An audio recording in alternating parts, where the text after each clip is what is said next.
আসসালামু আলাইকুম। আশা করছি সবাই খুব ভালো আছেন। আজকে আমি আপনাদের সামনে খুবই কমন কিন্তু খুবই মজাদার স্বাদের পুডিং তৈরির একটি রেসিপি নিয়ে এসেছি। আর আজকের এই পুডিংটা আমি প্রেসার কুকারে তৈরি করে নেব। এতে করে আপনারা আরও খুব কম সময়ে পুডিংটা তৈরি করে নিতে পারবেন। বাচ্চারা যখন দুধ কিংবা ডিম খেতে চায় না, তখন আপনারা চাইলেই এই পুডিংটা ঝটপট তৈরি করে দিতে পারেন। এতে করে বাচ্চারা একসাথে ডাবল প্রোটিন পেয়ে যাচ্ছে।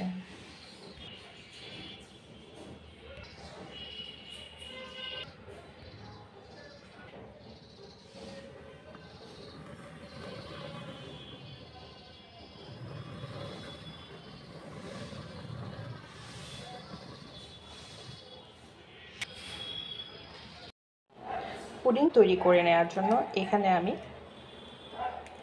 4টি ডিমকে ভেঙে নিচ্ছি।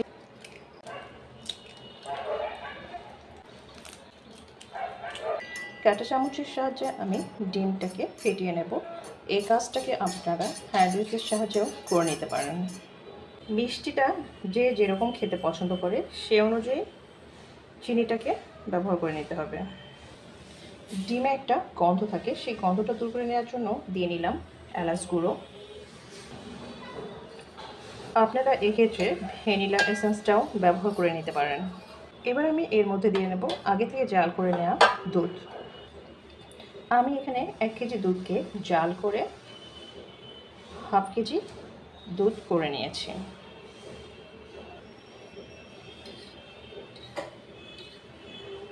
ক্যারামেল তৈরি করে নেওয়ার জন্য দিয়ে নিচ্ছি এখানে পরিমাণ মতো চিনি, আর দিয়ে নিচ্ছি কিছুটা পানি।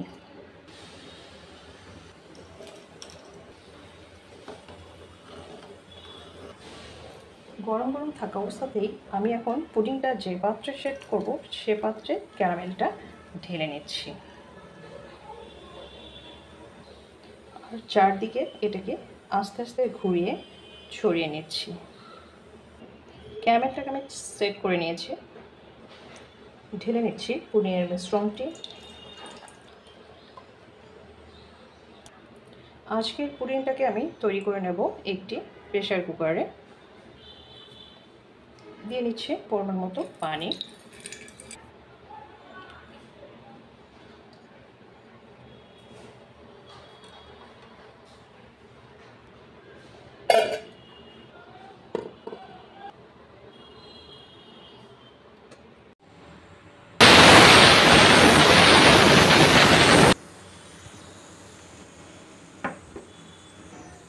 আমি 9টি শীষ দিয়ে চুলা বন্ধ করে দিয়েছি।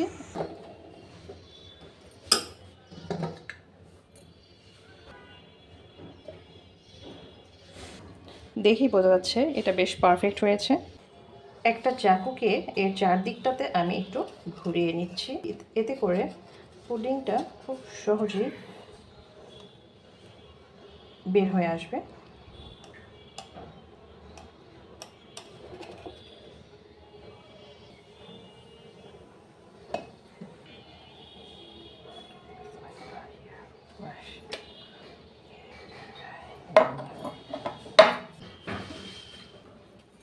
পুডিংটা তৈরি হয়ে গেছে।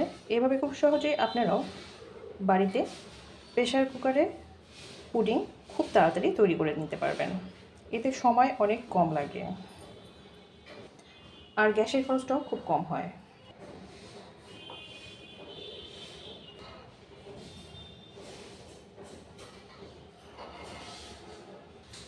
আজকের মতো এই পর্যন্তই। ভালো থাকবেন সবাই।